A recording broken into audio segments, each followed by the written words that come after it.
Welcome to the podcast. Today's episode is the fourth episode in a four-part series on the life and thought of Joseph Ratzinger, Pope Benedict XVI. Our first episode was an overview episode of his life and thought with Dr. Joshua Brumfield. And then the second episode was the episode of Benedict's first encyclical, Deus Caritas Est, with Dr. Andy Starren. The second episode was Benedict's second encyclical, Spe Salve, with Dr. Michael Bollinger. And today's episode is on Benedict's third and final encyclical during his pontificate, Caritas in Veritate. And my guest is Dr. Marc Rugani. Dr. Rugani is an assistant professor of theology at St. Anselm College in New Hampshire. He's published extensively. His most recent article is Capitalizing on Catholic Social Teaching, which he published in Civic Sociology. And he wrote his dissertation on a variety of different topics at the Catholic University of America, but Deus Caritas Est was important for that dissertation, which was called Development as Growth in Virtue at the Catholic University of America. First of all, Dr. Rugani, welcome. Thank you for joining me today. Thank you, Dr. Squires. It's a pleasure to be here. So I wanted to talk about Deus Caritas Est, this final encyclical, and then maybe towards the end, put the encyclical in the context of his pontificate, especially in conversation with those previous two that we've already talked about. So as we've done on the previous episode, why don't we just start with the title, Caritas in Veritate. What does that mean, and what is the significance of that title? How is it setting the tone for the rest of the text itself? Sure. So one of the important things to think about are, charity and truth are both truth as a transcendental, charity as a theological virtue, and really the prime virtue. And this really, I think, is highlighting in many ways the Augustinian roots and focus of so much of Pope Benedict XVI's thought and his theology. And it's also in the opening paragraphs of this encyclical, Benedict XVI does a really good job at kind of laying out the purpose of the title and what he's really trying to do in anchoring a notion of authentic human development in this relational notion of charity, this mutual gift of one person to another that we see reflected in the Trinitarian personhood, but also the way in which we as human beings through the incarnation have been called into that relationship of love and charity. And it's also, good to note that we see that Benedict XVI also kind of pulls a little bit of a wordplay and pun on St. Paul's notion of speaking the truth with charity. What he says is Veritas and Caritate, and here we get kind of the converse of that, right? We see Caritas in Veritate.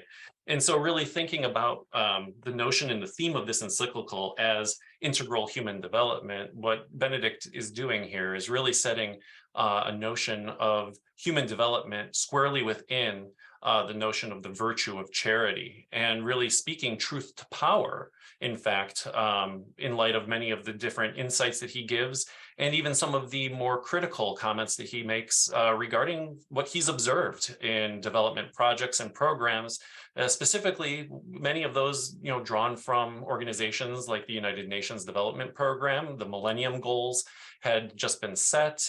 This is nearing the 10th anniversary of those Millennium Development Goals, and people are starting to analyze and really think about the fruits of whether or not the Millennium Development Goals were achieving their benchmarks and whether or not those benchmarks were actually what we should have been focusing on. And so I think that that's an important thing for Benedict, is that he's speaking the truth with charity, and he's making the notion and kind of fixating on the idea that authentic human development must be informed and formed by a notion of Christian charity, not just some vague sentiment, not just kind of this, kind of sympathy for others, but that it must be a gift that we give, even in many ways, a gift that might require us to have that kenotic self-emptying experience. And there are some themes that will come up as I'm sure we will discuss, but particularly a notion of gratuitousness and grace that really should inform what human development and its means to the end look like. In the introduction of the text, he says, quote, "Charity is at the heart of the church's social doctrine," unquote. We would certainly assume he would say something like that if he was simply talking about, narrowly the poor, right? How do we help the poor? But the church's social teaching certainly encompasses that, but it's much wider than that. It deals with a whole variety of social issues. So when we think about the social doctrine of the church in that wider lens, maybe it's not quite as obvious what exactly charity has to do with those. So what does he mean when he says that charity is the heart of the church's social doctrine? Well, I think, first of all, he wants to remind everybody, I think, of a more significant definition of what Caritas or charity is. It's more than just kind of giving of our excess or giving to the poor out of gratuitousness. It's a much more deep virtue of one's whole, will to will the good for others. And so I think when we think more specifically, it's not just kind of this kind of supererogatory or extra giving that we kind of lend out to the poor, but it's also very tightly tied, as Pope John Paul II, his predecessor, had talked about. Charity is really the form of justice. And I think oftentimes between the secular development world and a more kind of integrated Christian notion or Catholic notion of development, justice can become distended from charity. And so Benedict here, I think, is really trying to call out practitioners of development organizations, to really account for a deeper sense of the spirituality, the higher call of vocation, the vocation to human development, because charity itself is always given. There's a call from the other, and then a call back, and then that kind of mutual reciprocity in this kind of self-giving, hopefully kind of this idea, as I mentioned, imaging of the Trinity, perichoresis, this idea of kind of the cosmic dynamism that we can see. And so it really calls for participation on the part, not just of those who are helping to accompany those in the process of development, but participation, most importantly, by those who are kind of the agents and the clients, the client agents of development, those who are in the process. And really, I think that's highlights, in fact, the Catholic social teaching principle of subsidiarity, which maybe we can talk about a little bit more later.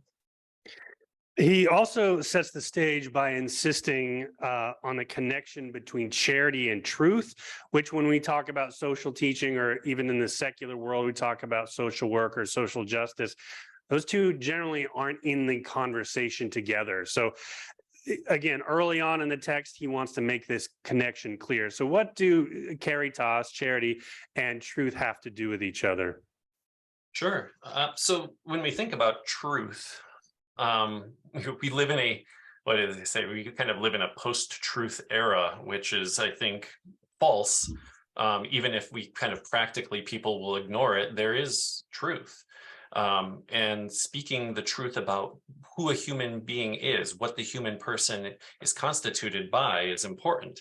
And so what I think the role of placing charity in conversation with truth at the outset of the encyclical is doing is really inviting people to make a deep consideration of what is the truth of, being human, and what authentic human development would look like if we really account for human beings not falsely under a materialistic framework, but thinking about us as embodied spirits, and really thinking about the ways in which our development has to nourish and nurture even more primarily our spirits, as well as our physical bodies and our material aspect. It really wants to, I think, bring back together and overcome kind of a reductivist understanding of what development is. Benedict sees this encyclical as a tribute to St. Paul VI, 1967 encyclical Populorum Progressio, which throughout the 20th century, there were quite a few encyclicals on sort of social topics, really, a lot of them consciously seeing themselves as an updating or in conversation with the late 19th century Rerum Novarum from Leo XIII. And I'd like to get into later on what is Benedict adding to that sort of 125-year tradition. But before we get to that, what was Populorum Progressio, and how does Caritas in Veritate sort of take the same themes, but then sort of update them for the 21st century? So in many ways, this is seen in the same way that you had just mentioned. Social encyclicals really have the modern social encyclical has its origins with Rerum Novarum 1891, Leo XIII. And there have always been anniversary documents, usually every 20 years or sometimes every 10 years on the anniversary. So you see them coming in Quadragesimo Anno in 1931. We see, the Pachamentaris, and we see many of these anniversary ones all the way up through John Paul II's Centesimus Annus in 1991, the 100th anniversary of that document. What this really does is it fits in many ways and recognizes that what Paul VI did in 1967 was inaugurate a more precise kind of series of social encyclicals that really want to focus on this question of human development. And what Paul VI in 1967, we're thinking that this is immediately after the Second Vatican Council. There's this recognition of an increasingly global church, a world church that isn't just kind of located in what we might kind of consider kind of your Western countries or kind of European centric, but he starts to, I think, notice that the Catholic Church and Catholics around the world are really thirsting for an understanding of how the global church needs to kind of be a participant in many of the programs that were underway. And this is also not only immediately after Vatican II and this kind of recognition, and I think this new emergence of a sense of a global church, as well as it's at the, really the height of the Cold War, as we see, the so-called First World, so-called Second World, the United States and the USSR and their satellite countries competing in many ways through development in what was called the Third World, in order to kind of gain geopolitical ascendancy and influence. And what Paul VI, I think, is noting is that development is an end in itself. It cannot be instrumental for power and politics. We have to think more carefully about how we treat our brothers and sisters, and how additionally, how what we do, those of us who do live in a quote unquote developed country, or even super developed, as we see in the encyclical, what responsibilities do we have to those people in situations of development, and what rights do they have? What rights do we have? And really seeing this as a conversation and kind of reciprocal relationship, so that it's not just kind of a one-way directed kind of sense of developing people to one's, to, let's say, the developers' ends and agenda, but really seeing human persons as ends in themselves. And Paul VI really, I think, kind of helps to lay out many of those principles upon which he thinks, and the Catholic Church continues to build on, what authentic humanism is, and authentic human development, what it ought to look like, and what are some limits and cautions as people participate in that process. So you did a good job there of describing the context of Paul VI just after Vatican II, the Cold War. Caritas in Veritate promulgated in 2009. So again, Benedict is dealing with some of the main themes of all those encyclicals that you had mentioned, but the context is different. Vatican II is, for some people, younger people, they weren't even born yet. The Cold War is over.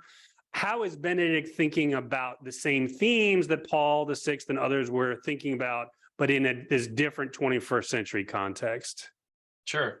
So where we see Populorum Progressio in 1967, reflecting on the question of development, we saw John Paul II make an anniversary document in 1987, as we actually start to, I think, see the waning of this bipolar Cold War world. And so he's looking at it from the perspective of the late 1980s, the kind of the denouement of the Cold War, and maybe anticipating some of those questions. And Benedict XVI is really the first to publish not just a social encyclical, not just a development encyclical, but a social encyclical in a post-Cold War context. So this is something that he's really embarking upon new ground in thinking about the geopolitics, and seeing that there's now a new context for the way in which development happens. Many countries have their own development programs. We have international agencies that participate in those. And so he's speaking to those actors, both state actors, non-state actors. And he's also kind of thinking about the way in which now we see a change in the advent of kind of the rapidification of technology. That's a theme that is brought up in this encyclical explicitly. And it's something that was attended to in the other encyclicals, but he's focusing far more on kind of as we see globalization, digitization, the rapidification of life, and the way in which, as Thomas Friedman said, the world is flat. In some ways, how do we come to grips with the kind of the ways in which these networks of trade, of communications, of material extractions, labor markets, how do we really kind of make sense of it all in this new kind of less structured, perhaps, international realm? And another theme that comes up that's distinctive from the previous two encyclicals on development, we often think of Laudato Si in 2015 as being kind of the advent of a concern explicitly in the kind of Catholic social encyclical tradition for the environment. But Benedict XVI spends an entire chapter of this encyclical really raising the question about stewardship, and really helping, I think, to ground us in the importance of our own role as co-creators with God, stewards of that creation, and really helping us, I think, to account for our role in nature, and how that is also reflective of our own human nature when we think about nature as environment. To your point about the technological advancements that have happened, and even just, in the past 14 years since he promulgated this, of course, so much more when you think about social media. So he talks about this technological development. He says, quote, "Progress of a merely economic and technological kind is insufficient. Development needs, above all, to be true and integral. What does he mean by that? What does he mean by development needs to be true and integral? So this is, in many ways, right, we're seeing the linking again of this notion of truth and to development, as we had talked about, a few minutes earlier, that if development does not have a good portrait of what it means to be human. And as I said, many times development programs are reductivist and think explicitly of human beings as, exclusively material beings. They don't attend enough to the spirit. What Benedict, I think, is really trying to account for is that development projects really focus on important things, right? And these are important, like we're providing food sustainability programs, fresh drinking water, helping to promote kind of construction of housing units, improving opportunities for labor and industry, helping people have participation in their governments, and kind of creating kind of this natural participation in their civic organization and government. But the one thing that often is left off the table is the moral and spiritual development. And this is, I think, an important thing that comes up in this document is, Benedict warns against it. So-called developed countries in many ways are morally underdeveloped. And this is tied to the notion of super development, which his predecessor, John Paul II, had included in his encyclical Solicitudine Socialis. But it comes up here again, in many ways calling out the developed countries who so-called, who quote unquote got it right and have kind of met their benchmarks, are still in grave need of integral development because they've ignored the moral development and the spiritual development of their peoples.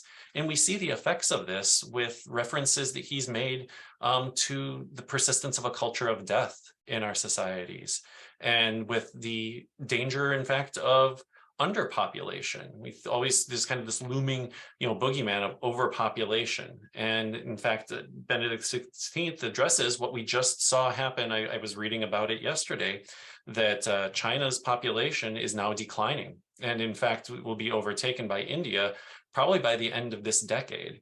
And so when we think about the kind of the dangers of kind of this materialistic, consumerist kind of emphasis in development programs to participate in industry, build profit, they're ignoring the important things like social development of a significant kind that accounts for the spiritual nature of human beings, and really paying attention to the moral requirements that aren't just extrinsic, but the moral development of peoples is something that is tied to their flourishing. If we have the wrong target, we're not going to flourish. We're going to be injured or ill, to use that both, in a literal and a figurative sense. But if we do recognize the true nature of human beings, as I said, as embodied spirits, and attend to the development, not exclusively in a material sense, but really helping people form a moral compass, be responsible to each other in society rather than focused on selfish interests, profit exclusively. Profit's not bad as long as it is directed to the proper ends. Then we start to really get a notion of what this integral humanism is, this integral human development, that it, again, ties the spiritual nature of persons to their material side, not reducing it to exclusively the material side, which leads us down a dangerous road. And specifically to that point of the moral, let's call it underdevelopment, to put it kindly, of the global north, he says, he talks about the connection between being openness to life and true development. He says, quote, openness to life is at the center of true development. So how is this openness to life a necessary precondition for that moral development, which, as you just said, is needs to be central to any sort of true or integral development? I appreciated in this encyclical that as opposed to seeing this as just one among kind of these three encyclicals on development, with Popular and Progressio kind of being the inaugural encyclical and John Paul II's being the second, his being the third, he does refer back to other important encyclicals that are often not attended to in this kind of dealing with the social question, like Humanae Vitae, written by Paul VI the year after Popular and Progressio. And I think what Benedict XVI is doing is, we talked about integral humanism. He's starting to integrate the doctrine of the church as well, and noting that many of these encyclicals that seem to deal with personal morality or with kind of questions of a particular subdivision like medicine or reproduction, or he's starting to note that if we're going to talk about integral development, we have to talk about all these other important sources that we can draw upon that can guide us towards a true portrait of human beings. And so when we think about openness to life, it's a sense in which we are open to being vulnerable, open to contingency. And it really is a kind of anti-modern turn where we human beings think that they're in complete control or want to be in complete control and fail to invite others, including the divine persons, right, God, into our lives, and refusing to allow others to impact our sense of security, our sense of stability and power. And so when we're open to life, we're open to the mysteries that it bears with it, many of which can lead us toward experiences of suffering, but as opposed to pushing them away or even eliminating these experiences of true living that can be mixed with suffering that we see with a culture of death and a propensity for a throwaway culture, as we see with the extensive notions of elective abortions that we see with the rise in legalized medical aid in dying. True development is only going to come when we recognize that as human beings, flourishing does not exclude weakness or vulnerability. Instead, it sees that the way through that is through solidarity, which is a social virtue, and one of those four permanent principles of Catholic social teaching that was articulated in the Compendium of the Social Doctrine of the Church in 2004. He begins chapter 4 by talking about the relationship between rights and duties when it comes specifically to integral development. And he says many people today emphasize individual rights. Certainly we as Americans do. And therefore we as individuals have little to no duty towards others. But of course, Benedict critiques that. So what, according to him, should be our understanding of both rights, yes, but duties as well when it comes to human solidarity? That's an important distinction, and it's an important thing to think about when we use rights language within Catholic social teaching and the tradition. There's always the corresponding duty that enables a right or a freedom. A good place to kind of go back and to see kind of the genesis of this articulation is in John the 23rd's Pacem in Terris, where you almost kind of see an outlay of the rights that human beings are entitled to, but also seeing that the corresponding duties. And this is something in much of 20th, 21st century political and legal thought has been seen to be dangerous when you correspond duties to rights, because then it seems that it makes them contingent upon the fulfillment of obligations. But we recognize that if rights are truly kind of enlivening freedoms, liberties that we have, then we need to use them responsibly, and we need to steward them, as I use that term, with regard to nature. We need to steward those rights toward the social good or the common good, another one of those permanent principles of Catholic social teaching.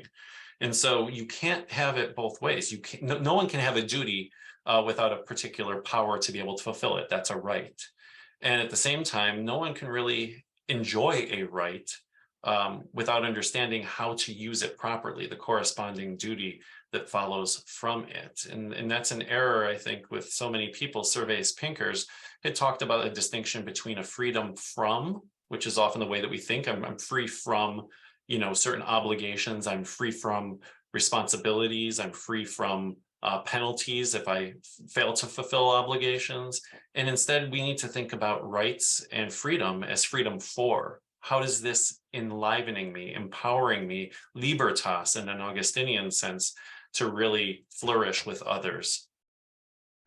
You'd mentioned the same thing that I had read of China's population for the first time in, I think, over 60 years, declined last year and is going to be going on that trajectory. The U.S. would be in the exact same situation if it weren't for the fact of immigration, both documented and undocumented. So this question of population is a social issue that is on the front of many people's thoughts, in particular in relation to one of the main issues of the day, which is environmentalism. And many people say, well, if we want to preserve the environment, one of the main things we need to do is have fewer people. Benedict does talk about this idea of population growth specifically within the context of development. So how does Benedict help us understand clearly what should we be thinking about population growth, in particular when we deal with the question of integral development? Sure. So when we think about population growth, first of all, I think it's important to talk about the importance of subsidiarity here, recognizing that those who are most able to judge how to regulate birth are those who are the parents or potential parents in a relationship, spouses.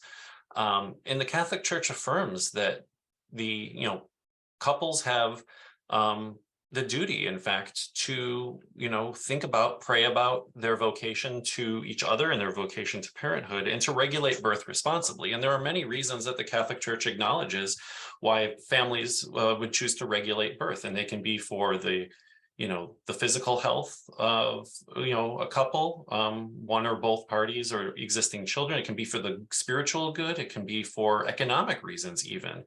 But the one thing that the Catholic Church continues to uphold is that the way we regulate birth is through natural family planning.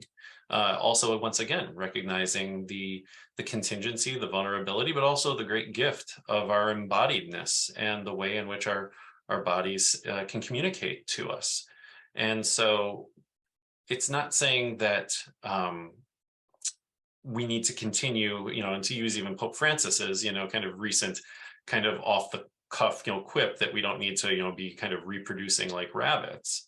But we do have to recognize that it is one of those great gifts and vocations to married couples who are able to respond to their vocation to responsible parenthood. And the way that we do that is through, kind of enabling people through subsidiarity to regulate birth in the Catholic vision through natural family planning. So many of the secular development programs, including the Millennium Development Goals, have been so focused on basically the spread of prophylactics, such as the use of condoms, or promoting the use of chemical contraception, the pill, because of this concern for overpopulation. There's also a question that I always raise is this in some ways inherently potentially racist, right? As it might say that we're trying to stall out the growth of populations in countries that are not yet developed so that the super developed world can continue to enjoy its benefits without having to account for larger populations in those developing areas. And so that's always a question or a caution that I invite, my students and my colleagues to think about when we're engaging in these discussions, because it's important to think about that we really need to be on an even playing field when we think about the rights of peoples to regulate birth, to enjoy the fruits of family without being coerced or miseducated on the dangers of overpopulation and in the spread of these illicit methods according to Catholic doctrine. In chapter 4, he talks about loneliness, and he actually describes it as a poverty, which we generally don't think about loneliness as a poverty. And I actually think Benedict was a bit ahead of the curve on this. I think today in 2023, a lot of people are thinking and talking about loneliness not just as an individual problem, but as a very serious social problem. And he, like everything else in this text, wants to tie this question of loneliness to human development. So what is that connection? Although individuals certainly suffer from loneliness, what does this have to do socially? What does this loneliness have to do with human development? When we think about the atomization of the kind of super developed or, even of the modern world, it ties people in and also creates this, I think, false framework of competition among agents. If we think about that economically, we can think about that politically, as opposed to seeing it as cooperative. Competition over cooperation. And that's a false myth that's often kind of shared within other disciplines that don't do the important normative work, as I mentioned, of thinking about to what end are we developing?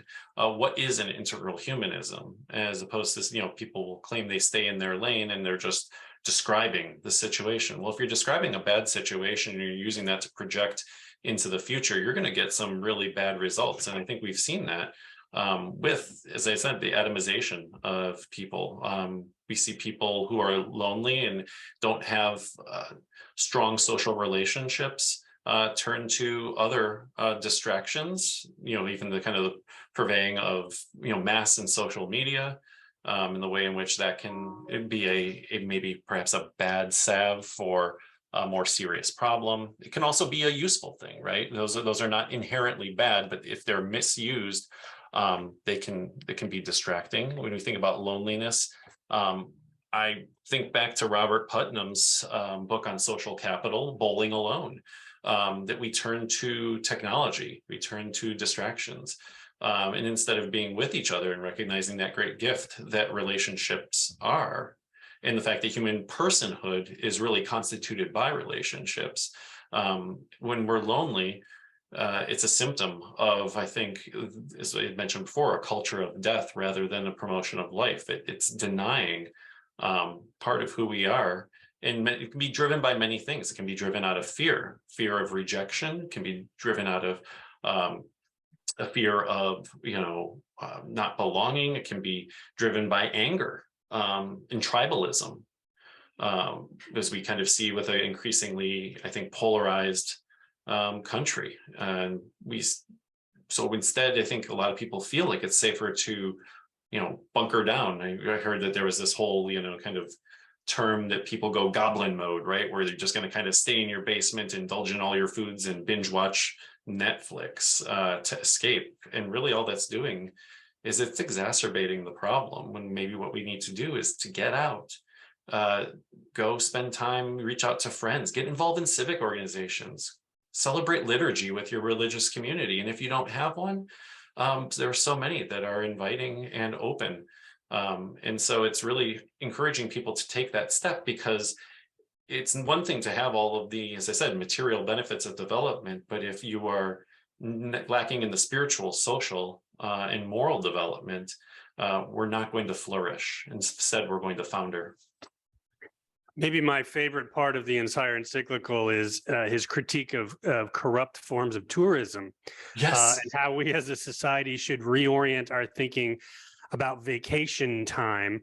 And I think it would not just be, the 2 weeks a year that we get for vacation, but just on our weekends. So what are his criticisms of different forms of tourism, and maybe more broadly, how should we be thinking about our leisure time? Well, when you use the word leisure, I even think, back to Joseph Pieper's Leisure, the Basis of Culture. And we often, I think, mistake, we mistake leisure for kind of this ideal, like laying on the beach or partying with your friends, as opposed to seeing leisure also as teleologically directed towards, truth, towards the good, towards what is beautiful. Leisure has a contemplative aspect to it that I think the common understanding of leisure time does not. In fact, it's lacking any sort of direction. It's, in some ways, it's spiritual acedia. And so when we think about how we spend our time, one of the great critiques I think he makes in this section, where he has, I think there are like 9 priorities and proposals that he makes toward the end of the encyclical. When he talks about tourism, we enjoy the benefits, as we said, of a globalized world, and there's much good that can come from engagement with other cultures and peoples through the gift of travel. But when we instrumentalize other people's cultures, other people, as means to the satisfaction of our own hedonistic desires, which you even have, right, tourist destinations that are named hedonism, tongue-in-cheek, we fail to recognize the purpose, I think, of what this travel, what this gift of encounter can be. And instead, we really dehumanize and depersonalize the very people who live in those places that we have the privilege to enjoy. And that it also makes them even more dependent on the developed world, as opposed to recognizing and celebrating those places and the gifts that they have, their own particular cultures, their own particular industries and gifts and ways of being.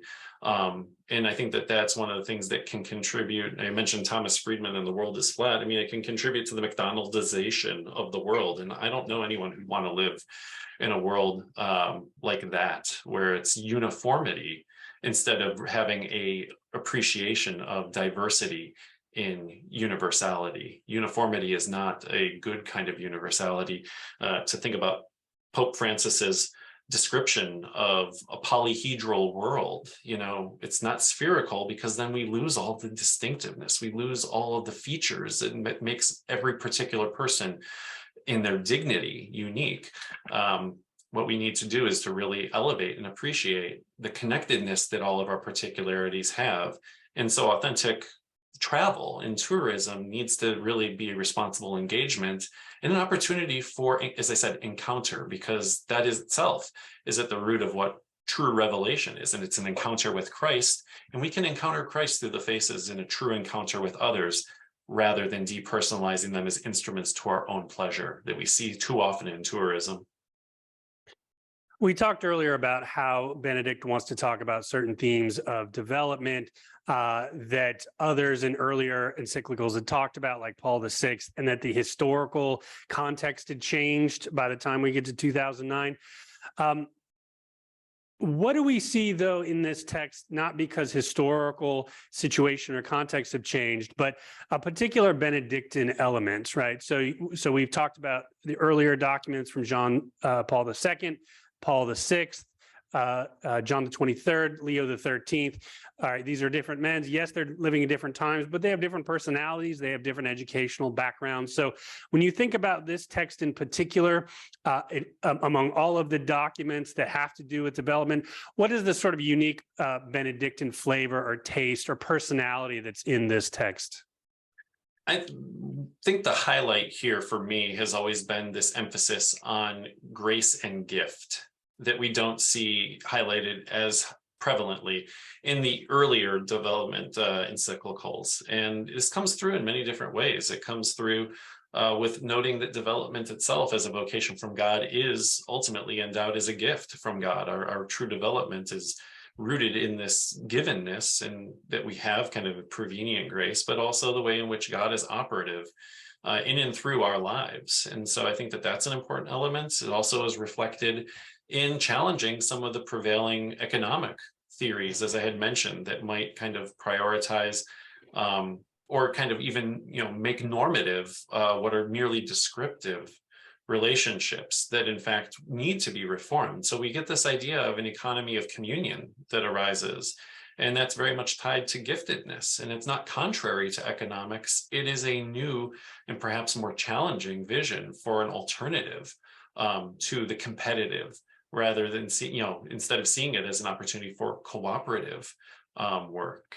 And then also thinking about, as we just talked about with the tourism, the gift and the grace of encounter that we have through a globalized world, and seeing this, really a unity in diversity. And in many ways, that kind of, I think, brings us back to appreciation of some scriptural imagery about the body of Christ, and seeing every element as integral and important, even if it doesn't have the same function, the same resources, the same human capital or technology. All of those are important. And as St. Paul points out, even some of the least lauded parts of that body are those that are most protected or most cherished. And so I think that that's one of the things that comes up, is this notion of giftedness. And then I also have noted, I think that Benedict the 16th, compared to his other predecessors, really uses well the four permanent principles of Catholic social teaching to say something about the truth of what it means to be human, that we are made in the image and likeness of God with dignity, that we are necessarily in solidarity with each other, that we need to participate in subsidiary relationships and take responsibility for our actions, and that ultimately we work towards the common good, which is the set of all conditions necessary for each and every person to be able to flourish physically, emotionally, and spiritually. So if we think about the giftedness and then the centrality of those four permanent principles of Catholic social teaching, I think that that's really kind of at the core of what's taking place here. There's also been an argument by theologian Gregoire Cotta about Catholic social teaching as theology, that this is a really nice, in many ways, a complement to the Thomistic theology that we might have seen in Solicitudo Rei Socialis by John Paul II. We see here, in some ways, an Augustinian turn with Benedict the 16th's encyclical, even the notion, right, the centrality of love, Caritas, and seeing always that driven in the great work of St. Augustine, and how Benedict is really, I think, providing an important complement to what had been stated before. And I think that that's a great contribution that's taking place here in this development encyclical tradition. What would you say is the ultimate or best, most important contribution that this text makes, especially in that line of about 125 years of those encyclicals from John Paul II back to Leo XIII, addressing specifically social concerns? What is the ultimate or new unique contribution this text is making in that conversation? You'll have to give me a moment to think about that, because if I think about uniqueness, one of the things I really appreciate about this text is the way in which it really, I think, is itself a compendium of the wisdom of those other social encyclicals, in a recapitulation of those most important elements for a new context post-Cold War. This encyclical was originally supposed to come out on the 40th anniversary of of Paul VI, but it was delayed, for a couple of years to be able to kind of see where the global financial crisis was going. So there are some kind of, some important roles it takes with kind of recapitulating all of the important truths from those earlier encyclicals. It's very timely and particular document for our day and age. But really, I think if I'm going to boil down on one, I think that I mentioned the term encounter, and Benedict in this encyclical continues to talk about development as vocation. And that's an important element because development so often, I think, is conceived in mechanistic or technocratic terms, that input A, B, C, output, X, Y, Z. And if we think of development that way, we're going to get a sadly insufficient output on the other end. It's going to only mechanize and kind of dehumanize that notion of development. But if we think about vocation, what that is, it's a call, as I mentioned earlier, from one person to another and a response. It really brings in this notion that development is done in partnerships, in relationships of reciprocity, of justice, and, as we noted, charity, that it's an invitation to be in relationship with others, primarily, right, with God. And if we think about what vocation is and oftentimes how that's related to God, but we also receive the vocations or calls from other people who are in need. And also sometimes there are those initiative vocations. How can I help you? And people can respond in their need. And when we do that, we really put the human person at the center rather than extractive industries or the rise of financial capital or the instrumentalization of others for one's own geopolitical position. We focus on development as vocation. We do find true charity and truth. So that's what I'm going to say is, I think, the chief contribution here, the titular contribution. So we just talked about how this text fits in dialogue with the previous social encyclicals. Let's ask a similar question now. How do you see this text in the dialogue in the context of Benedict's own work, either the other two encyclicals during his pontificate or just his thought in general? How do you see this text in that constellation? I see this, if we think about in particular, Deus Caritas Est, as being perhaps one of the hallmark encyclicals of the 21st century, and perhaps the entire, if we think about the encyclical tradition, so many wonderful reflections on the most important virtue. God is love. And we can often see in that encyclical an aspect of the contemplative notion of really reflecting on what is charity and how is that reflective in one's relationship with God and the sustaining of that. This encyclical, I think, puts charity into action. It creates a set of guidelines. If I can put it even more strongly, it kind of gives us marching orders for discipleship and how we kind of work within our, not just international context, but we have many communities in our own states here in the United States that are in drastic need of development in some ways, right, the material development, but every community is in need of this spiritual and moral development. We need to encounter others. We need to be in deeper relationships. And so when we understand what charity is, as we see Benedict XVI doing that in his 2006 encyclical, right? 2006, is that correct? Yeah. And then we see this document come out 6 years later. We see charity in action. And that, I think, is really at the heart of what discipleship is. That's at the heart of my Catholic faith. So I see that as a really important way in which this interfaces with that particular encyclical.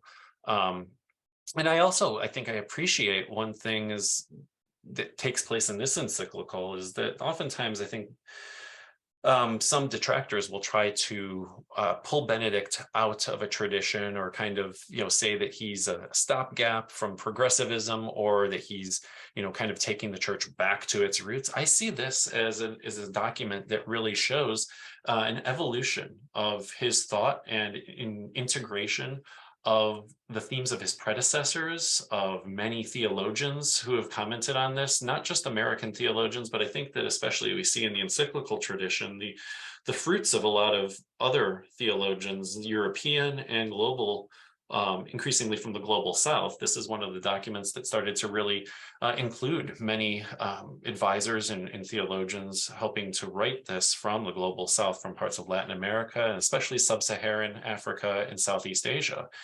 And so I think that this is a really great hallmark to show how Benedict the 16th is in continuity with the tradition, and perhaps authentically showing the development of this doctrine into the 21st century. So I think that's what I appreciate, is that we see this tied to Deus Caritas Est, seeing now charity in action. And this, I think, is a wonderful place where we see his thought placed in continuity with the longstanding arc of tradition and doctrine on what it means to be human, on theological anthropology, and on the lived experience. And as a moral theologian, I think that I really see that here as well. What does it mean to be a disciple and to do that well? Final question. We are a people of hope, specifically hope in the resurrection. When you think about our society today and what Benedict is calling for in terms of true integral development, what gives you hope that we can and will take steps towards enacting Benedict's vision? First, I think that we've seen, he mentions, socially responsible investment, and more people, I think, are starting to vote with their wallets when we think about what it means to be responsible with our money, and really thinking about at what cost are we seeking profit or interest. I know that that's something that almost 15, 20 years ago, this was not, SRI was not something that was really talked about much. It was kind of a niche.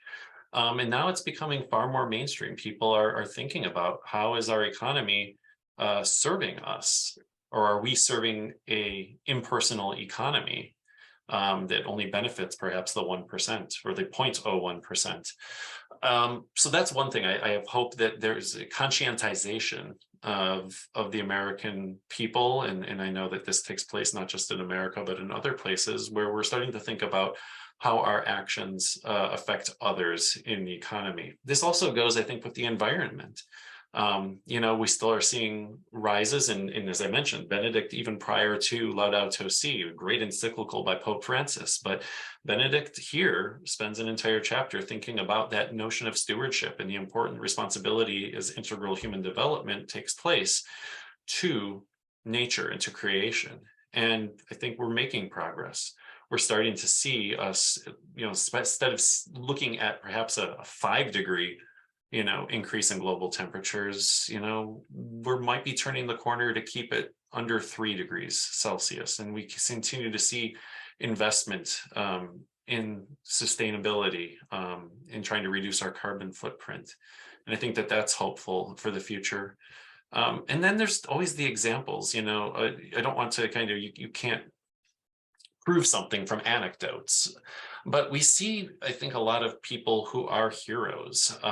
We recently saw the death of Paul Farmer, who himself was a wonderful Catholic theologian and thinker about kind of sustainability, and he did his own kind of thought and development. And there are examples like that of people who really have put charity in truth into action. And I think that we really need to make those our heroes, rather than many of the kind of more popular or kind of savvy cultural heroes, to really lift up those people who are daily living out this vision of what integral human development is. And hopefully that will help us to really live out and to emphasize what I always think is at the heart of the Catholic vision, a consistent ethic of life that really emphasizes not only a right to life, but quality of life for all persons, and those who are especially most poor and vulnerable. Dr. Rugani, thank you so much for joining me today. I think this was a great conversation and really a great way to end this 4-part series on Benedict the 16th. So thank you so much for your time. Thank you, Dr. Suarez. It's been a pleasure. The harvest is abundant, but the laborers are few. So ask the master of the harvest to send out laborers for his harvest. St. John's Seminary, the seminary of the Archdiocese of Los Angeles, is offering an online MA in Pastoral Ministry program for lay people. This program will help students improve their knowledge of the Catholic intellectual tradition and improve their ministerial skills for the life of the Church. Students will be prepared to work in different areas of ministry and make professional and personal connections with others of the same mind and spirit. This program is for the laity, for directors of religious education, youth ministers, campus ministers, catechists, K-12 theology teachers, and anyone else interested in receiving formation for ministry, such as permanent deacons. You will be grounded in the 2,000-year wisdom of the Catholic Church. Doctrine must always be in service to the people of God, and ministry must always be anchored in the Church's teaching. A grounding in both the doctrinal and the ministerial is essential for any lay minister. The curriculum will be divided into two movements. The first movement exposes students to the depths of the deposit of the faith. You will take courses in the Bible, dogmatic theology, church history, moral theology, and the Church's social teaching. The second movement exposes you to ministerial formation for practical application. You will take courses in pastoral ministry, spiritual theology, liturgical theology, and sacramental theology. Having entered into a time when many meetings have gone virtual, including many classrooms, we know that it is important to deliver high-quality content to our students. So we built a studio with professional video, audio, and lighting equipment to produce visually stunning content by our world-class faculty. You'll have a once-a-week Zoom class with a professor in addition to out-of-class required reading and video content. We'll also have an optional on-campus workshop at St. John's Seminary once a semester. This is a great opportunity for us to meet in person, to discuss ministerial and spiritual formation, as well as have the privilege of going to Mass and Eucharistic adoration. For more than 80 years, St. John's Seminary has been educating seminarians with a world-class faculty. Now, this faculty is available for the laity online in the convenience of their own home. I had always had an interest in the faith, but I was able to explore things like moral theology, church history, scripture on a deeper level than any time before. There's no way you could get this kind of education anywhere than at a seminary. I have learned so much that I didn't even know existed. The coursework and the training that I received was immediately put to use doing baptismal preparation classes for couples, marriage prep, canon law, helping out with marriage cases. So I think putting this course online is a brilliant move. It does allow people who are on the other side of the diocese or the other parts of the state, I'm sure the country even, to have this really rich education.